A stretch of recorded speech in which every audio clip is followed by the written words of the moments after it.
اس ساری چیز کے اندر ایک اور ایلیمنٹ بھی نکلا ہے، وہ بھی میں آپ کے ساتھ شیئر کرنا چاہوں گا، اور وہ ہے جناب یہ انڈین آرمی جنرل کے ایس گل، ان کا ایک انٹرویو ہے اور وہ بڑا معنی خیز ہے اس حوالے سے.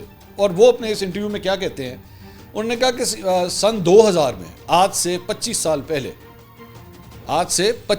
پہلے چھتر سنگھ پورہ یہ جگہ کا نام ہے، آپ گوگل کر لیجیے گا جو میں آپ کو بتا رہا ہوں، چھتر سنگھ پورہ، یہاں پہ جو ہے اسی طرح کا ایک واقعہ پیش آیا تھا جہاں پہ سکھوں کو مارا گیا تھا.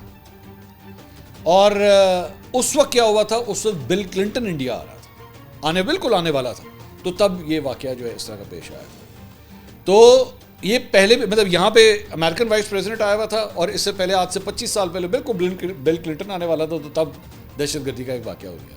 میں نے پچھلے ویلاگ میں بھی یہ بات کی تھی کہ یہ ہو نہیں سکتا کہ کوئی دوسرا ملک آپ کے ملک کے اندر کوئی ایسی ویسی حرکت کرے جب ان کو پتا ہو کہ امریکن وائس پریزیڈنٹ یا پریزیڈنٹ جو ہے وہ لینڈ کر رہا ہے یا اس قسم کا دورہ ہوگا. آبویسلی یہ بیڈ آپٹکس کریٹ کیے جا رہے ہیں پاکستان کے خلاف، ڈیلیبریٹلی یہ بیڈ آپٹکس کریٹ کرے گا. دیکھیں جناب ہمیں کتنا خطرہ ہے، ادھر ہمارے سے پاکستان چمڑا ہوا ہے، اوپر ہمارے پاس چین جو ہے وہ چمڑا ہوا ہے، بنگلہ دیش ہمارے ہاتھ سے ویسے ہی نکل چکا ہے، وہ ہمارے کنٹرول میں نہیں ہے. وہ اس کی ٹریڈ کے حوالے سے گفتگو جو ہے پاکستان کے ساتھ چل رہی ہے، سیکیورٹی کے حوالے سے جو ہے وہ پاکستان کے ساتھ چل رہی ہے.